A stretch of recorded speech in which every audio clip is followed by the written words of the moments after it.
As Peter said, I'm Katelyn Petrie and I'm doing Innovation, Technology and Extension in the Australian and Tasmanian beef industry. My industry project A focused on innovation and technology within the Australian and Tasmanian beef industry, and industry project B focused on the adaptation of innovation and technology via the use of extension. This presentation will not cover all of the innovation, technology and extension in the Australian and Tasmanian beef industry. Australia is one of the world's most efficient producers of cattle and the world's second largest exporter of beef. The off-farm meat value of the Australian beef industry is $11.9 billion annually. Out of the 26.6 million national herd, 12.9 million were beef cattle. Beef industry accounts for 49% of all farms with agriculture activity in Australia. The red meat industry employs approximately 173,000 workers at the farm, processing and retail level. In 2010 and 2011, Australia produced about 2.1 million tonnes of beef and veal. Also in 2010 and 11, grain-fed cattle made up 34% of all cattle slaughtered. In 2010 and 2011, Australia exported 65% of total beef and veal production to over 100 countries. Australia has 3% of the world's cattle inventory and produces 4% of the world's beef supply to the second largest, making us the second largest exporter in the world. The Tasmanian beef industry produces 3% of the Australian beef and veal. Tasmania relies on temperate forages for the main production of beef, with Tasmania having one major feedlot, which is Japanese owned and has 16,000 head of cattle. Rainfall varies from 600 millimetres to 1,600 millimetres from the east coast to the west coast, and this drives our temperate forages.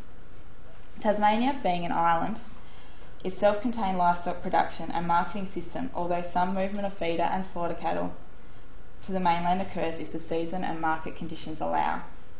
Livestock production generally occurs on mixed enterprise farms on improved pastures and is generally in the eastern and northern areas of the state.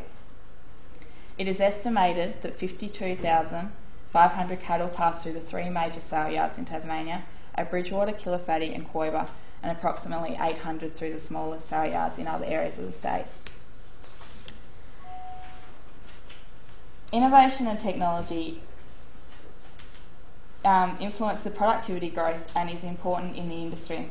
In the beef industry itself, in competing industries and in the meat processing and transport and communication. Continued access of new technology and new ideas and consequent productivity growth is a necessary condition for the industry competitiveness. Policies have a strong applications for the beef industry as they affect the industry's access to knowledge and innovation. To lift productivity growth, there must be effective adoption and integration of innovation to already existing farm production systems. Off-farm research and development is a dominant source of knowledge and technologies. It is the adoption of these innovations by growers that leads to productivity. It is widely accepted that research and development plays a significant role in driving productivity improvements. Farmers' goals and interests can also influence the adoption of these innovations. Various demographic factors such as age, level of education, family circumstances, attitude to risk and personality, as well as situation factors such as farm size, access to credit and participation in off-farm work can also affect the uptake of innovation and technology. Incentives, whether they be moral, social or economic, both can encourage or discourage farmers to adapt innovations. New technologies, even though they may be superior to existing technologies, but they are unlikely to be suitable to all farming systems. It will be the suitability of these innovations to the farm and potential adapter that will influence the uptake. New innovations should have expected benefits in terms of productivity, risk reduction and economic viability. Farmers will also weigh these benefits against other innovation characteristics such as cost, complexity, compatibility and impact on the lifestyle. The rate and extent of innovation adoption by farmers is a core driver of productivity growth. Van den Ban and Hawkins defined extension as the conscious use of communication of information to help people form sound opinions and to make good decisions. There are two main challenges for the extension of the Australian beef industry, the first being information and organisation. Where is the information sourced from, its legitimacy, and as well as the suitability of the application. The second is extension funding and delivery, whether it's public or private, who funds it and who pays for it, and how is it applied.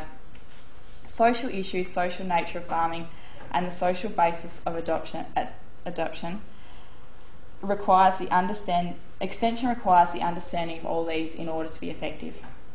There needs to be an understanding that the social diversity of farmer and be aware that farming in fact is a social activity and will enable successful extension and promote its uptake. Agriculture is farming and farming is people. Farmers want practical advice, but that advice needs to be based on a social understanding.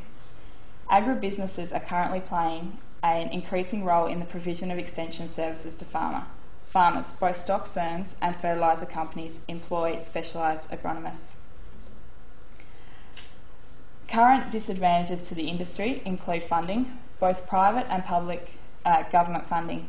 There is less government-funded extension programs due to budget pressures of the government and declining relative importance in ag in the economy.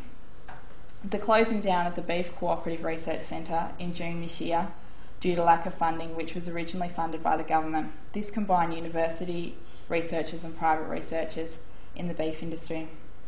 The suspension of live export of cattle to Indonesia for slaughter in June 2011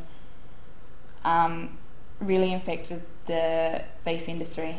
The predictions, once this is commenced again, if it does to full, will have a reduction of 19%.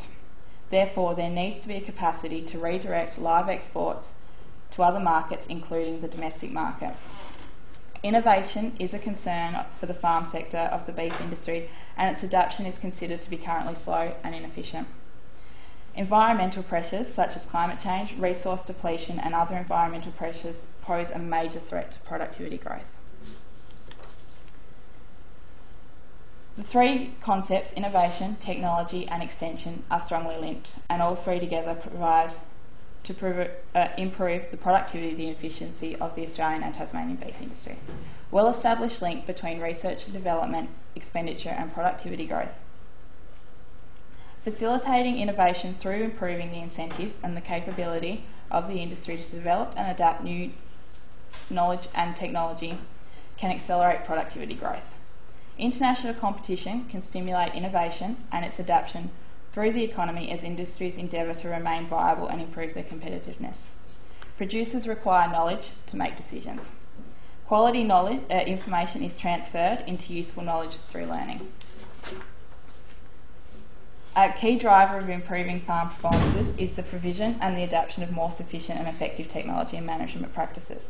As farming has become more specialised, farmers are requiring more sophisticated and individually tailored technical management and marketing information. Information needs to be more relevant and more efficient and better targeted. There are current programs that apply all three, innovation, technology and extension, in the Australian beef industry. A few examples of these include the Northern Australian Beef Industry Strategy, which is an initiative of the Northern Australian Ministerial Forum, Queensland Government and Northern Beef Industry.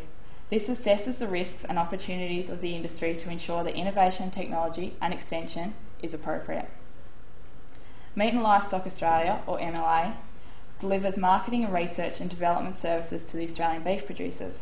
Funding is derived from levies placed on the sale of livestock within Australia, and the government matches these funds for use in research and development. They are a provider of services, tools and information. CSIRO Livestock Industries provides genetic research for the use of Australian beef farmers. ProGraze is a conjunction between the New South Wales Government and the MLA. This is an example of user pay systems. It is costly but provides skill in pasture and livestock management. Red Meat Innovation is MLA's focus on the off-farm sector, again funded by these levies and matched by the Australian Government. Target 100 is an initiative of the Australian cattle and sheep farmers to deliver sustainable cattle and sheep farming by 2020, and it provides research and development and extension programs. The North Australian Beef Research Council is a driving initiative for the success of the northern beef industry, provides leadership and advice for all farmers.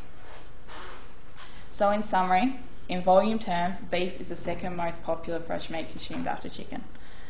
In order to move forward, the Australian beef industry requires efficient and effective innovation, technology and extension, and the increased funding to support the above. I'd like to acknowledge Elizabeth and Rosie for the photos and Peter Lane as a supervisor.